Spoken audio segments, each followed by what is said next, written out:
Hello and welcome back to the Go Home show of SmackDown as we head into Survivor Series. We've got, hopefully, a very good show for you tonight. So if you're happy to hear that, please do leave a like down below. Comment what you think will happen at Survivor Series and subscribe if you are enjoying the content.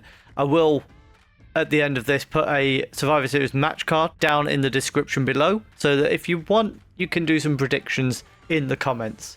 We open the pre-show with Project Mayhem defeating Pretty Deadly in 8 minutes 40.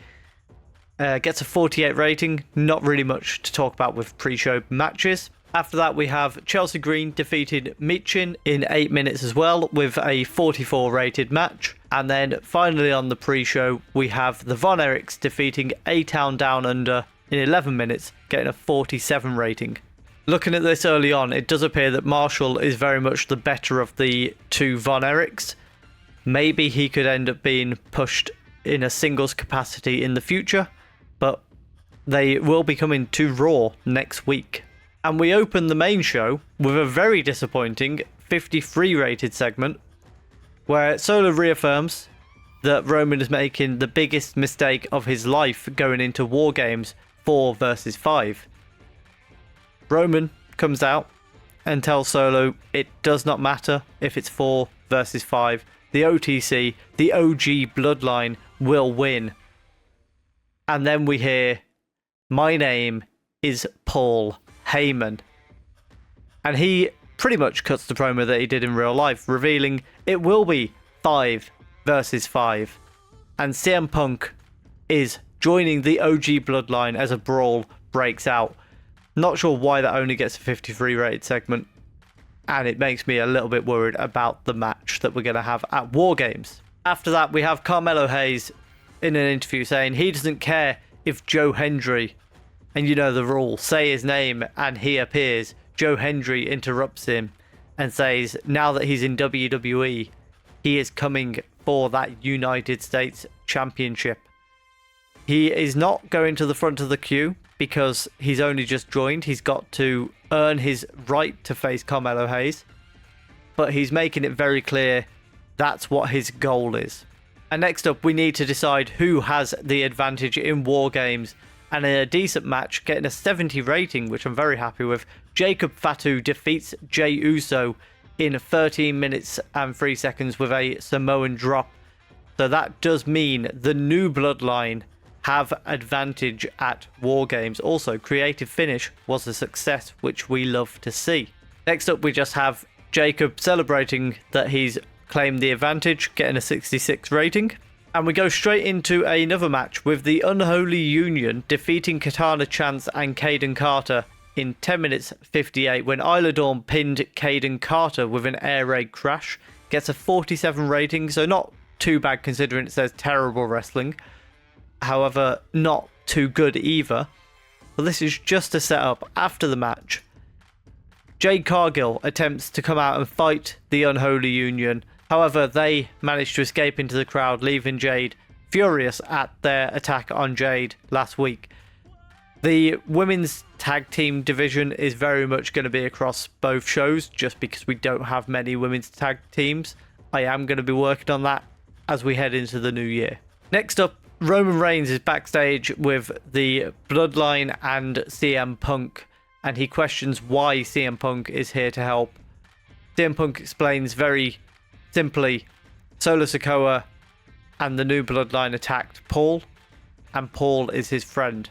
He is only here to help because of what they did to Paul, and that is the only reason they are going to get along at Survivor Series. Gets a 63 rating as Roman, not particularly happy, but takes Paul Heyman's word that CM Punk is there for the right reasons. Next, we go back into the ring, and in a decent match, Tiffany Stratton defeats Naomi with a reverse STO following interference by Nia Jax, getting a 57 rating. And after the match, Nia Jax attempts to attack Naomi. Bayley comes out to make the save. Meanwhile, Tiffany Stratton got out the ring as soon as Nia Jax started to attack Naomi. She had no interest in getting involved in a fight there. We head backstage again with a 44 rated segment. Johnny Gargano asks Tommaso Ciampa about last week when he turned heel, lost his mind. Tommaso says he's fed up of being this goody-good nice guy to everybody.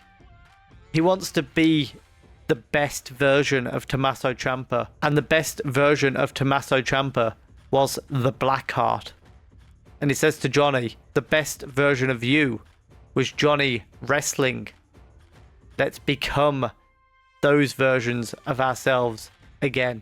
Back in the ring in a 56 rated match, Montez Ford defeats Luke Gallows in 7 minutes with a quick roll-up. And after the match, the club attack the Street Profits, unhappy with that quick roll-up. However, they've got backup, and it is Obafemi who makes his debut on the main roster, getting a 55 rating, and he is joining up with the Street Profits. It's not going to be a permanent thing. However, it is him helping them in this battle against the club. We go backstage and see Nia confronting Tiffany about the fact that she just abandoned Nia when she went to attack Naomi. And Tiffany says to her, look, I promise you, I'm just keeping myself fresh because we need to make sure we retain your title at Survivor Series. All I'm doing is making sure that I'm at my best to help you retain. Nia looks a little bit concerned by the fact that Tiffany wants to keep herself fresh for that match, but accepts her plausible reasoning. And I believe we have our main event next. And it isn't great. 63 rating. I really thought this was going to be better. In a superb match, apparently, Cody Rhodes and Randy Orton draw with Drew and Kevin Owens when the match just descended into chaos. We just had them end up in a sports entertainment finish. A lot of the problems with this was the low locker room morale. So we'll try and sort that. Also the type of finish. So they might not like the draw matches. However, after that, the show goes off the air with a huge four-man brawl as Kevin and Cody, Randy and Drew have matches set for Survivor Series. And it is going to be a chaotic night. So the show gets a 66 rating. Not fantastic, but not too bad either. And so with that, we are heading into Survivor Series. And this is the match card that we have for the show. We've got Damien Priest versus Gunther for the World Heavyweight Championship. Drew McIntyre versus Randy Orton. Kevin Owens versus Cody Rhodes in a ladder match for the WWE Undisputed Championship. Naomi versus Bayley versus Nia Jax versus Tiffany Stratton for the Women's Championship. I'm not sure why I forgot to rename that. Natalya versus Liv Morgan for the WWE Women's World Championship. And then War Games, the Bloodline versus the Bloodline and CM Punk. So let me know down below who you think is going to win each of those matches. I will leave a little thing in the description with all the matches so that you can copy and paste that if you choose. But let me know what you think is going to happen at Survivor Series. Thank you very much for watching.